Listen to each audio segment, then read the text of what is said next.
and gentlemen, welcome to COVID-19 episodes of Ask the Culpeppers. Did I say the wrong thing? No, you're fine. As you guys know, we've got some time on our hands in the evenings, a little bit, because I'm kind of working around the clock. But we're here with Ask the Culpeppers because we have been getting questions like crazy. Yeah. And people are like, when are y'all going? We want to talk about some things. And so during this time when we are practicing social distancing, and for us right now, we actually have a shelter in place. And so we're not allowed to leave unless it's for essential things. Right. And so I think people just want to connect. And so here we are with the episode. Don't forget our sponsors. Yeah, Ask the Baby Spot, Digital Global Parenting Magazine. We appreciate all that they do. Yeah, I guess it's been a while because normally I dance, but this is no dancing today. No dancing today. Maybe later. To our sponsor, but be sure to give them a shout out because people all over the world are being impacted at this time. This is not a local thing. This is a worldwide deal. That's right. And so we thank the Baby Spot for getting information out to parents all over the world and what they do. Thank you so much. You may notice our matching Good Vibe t-shirts. So we were on vacation before everything hit really big. I think we weren't really concerned initially, like Right. many people here in the States. We just weren't concerned, and so this is when they were just starting to talk about the virus, and so we kept our scheduled vacation. We were at the beach for the better part of an entire week. Yep. And we got a few matching shirts to do videos, so we're excited about that. But I will say this, like that time was so precious. I'm glad we took it because now it's been crazy. But okay, let's dive into the question. You ready? All right, let's do it. So here's the question. This question comes all the way from Virginia. And this is from D. And D asks, how can I make learning fun with my elementary child while he is out of school? What activities can I do with my child to make the time pass that doesn't involve any type of screen time? And again, this is from D in Virginia. All right. You know, I think it's kind of really a challenge to keep the kids engaged without devices. That's a really big challenge, D. So we really appreciate your question because everybody is out of school. And so, you know, this is some things that parents are probably not as used to. Even during the summertime, you know, your kids may be going here or in some type of program. So I know it is a challenge. Even here at our own house, it's a challenge, even though Ms. Culpepper manages it well. But we're being confined to seeing each other all the time, being around and trying to keep each other engaged. But I know we have a schedule here that my lovely wife has created for the kids.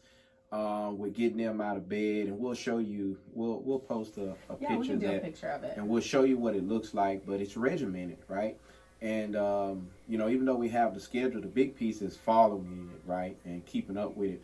But while they're out of school, you can do crafts, you can do art, you can do. I know here our educational system is providing lots of work learning. now, even though that is on a device. Yeah, most of it lots of online learning activities. The teachers are doing videos and posting work for the kids to do. Yeah. But unfortunately, we haven't found a way to do it without Chromebooks and Macs and things like that. And like for us, like I gave it up. Like last week when we were first home and I was working frantically before like school officially started for them. Like for me, I was trying to wrap my mind around work stuff while also keeping them engaged, so it was just a little tricky. And I actually did not take away screen time. What I did though is I changed what they were doing on screen time. Like with the iPad, you know, you can change, you can do limits, you can disable certain apps. So I was very strategic. So like Linda, for example, the first thing she does in the morning while she's having breakfast is she does get the iPad, but she gets it to do her daily devotional. And so we have a subscription through our church for Right Now Media. And so her morning is spent watching a video that's really a devotional. And that's how she starts her day. And then we have, you know, that breakfast finish up. There's a big block of instruction time.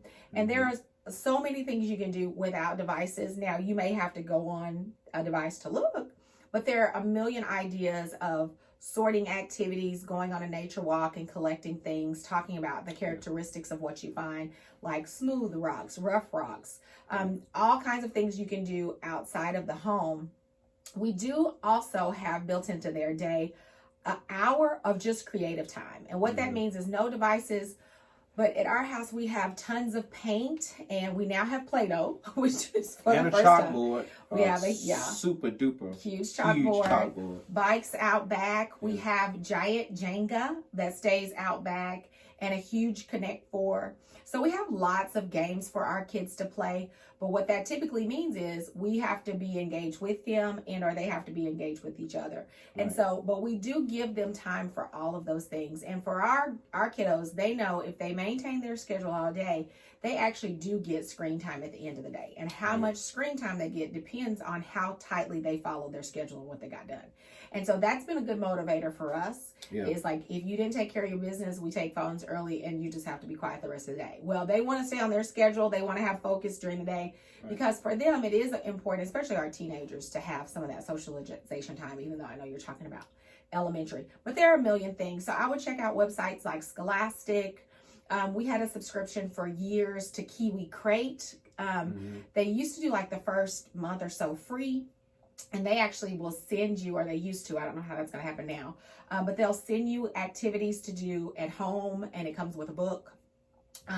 You can do highlights, things like workbooks that you can order online. I did some workbooks, which I'll have Derek take a picture and show.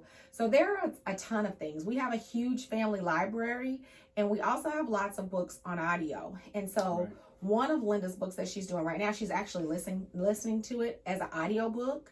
And I have her illustrating the pictures while she listens. And so she loves that. So she's drawing sheet after sheet after sheet after sheet from listening to this super engaging, and it's a mystery audiobook while she sketches. And so that's been her favorite thing to do that wasn't screen time.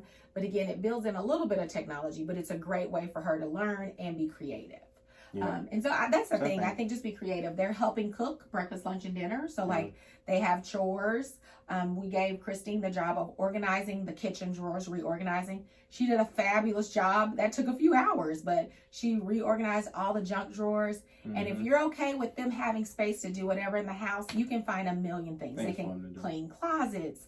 They can organize the bookshelf by color. Like, as creative as you want to be, you can come up with. And you can throw a nap in there too.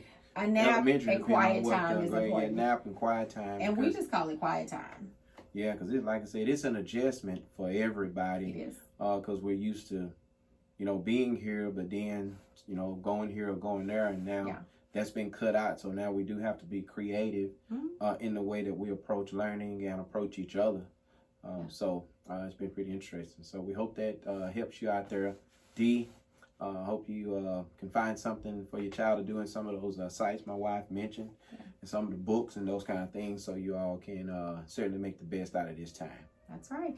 And more importantly, and this is what we've been saying to everyone, just give yourself a break. So even if they aren't busy and have something every minute, that's okay too. Like, they don't have to have something every second of the day. And like Linda's birthday was this week. I gave her the day off. Just do whatever you want to today. Like and the earth still rotates and it's still fine. They don't have to be ever busy. And my kids know, like, if it's quiet time and you're making noise or you're interrupting my quiet time, like, that means you have to go to sleep. So they find a way to be quiet and keep themselves entertained if you give them an incentive to do so. Well, as always, thank you so much for listening to this. We've got a couple more questions, so we'll be back with some more episodes.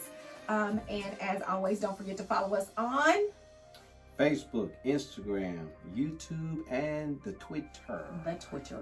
All right, thank you guys. See you soon. Folks. Peace and high grease. See you.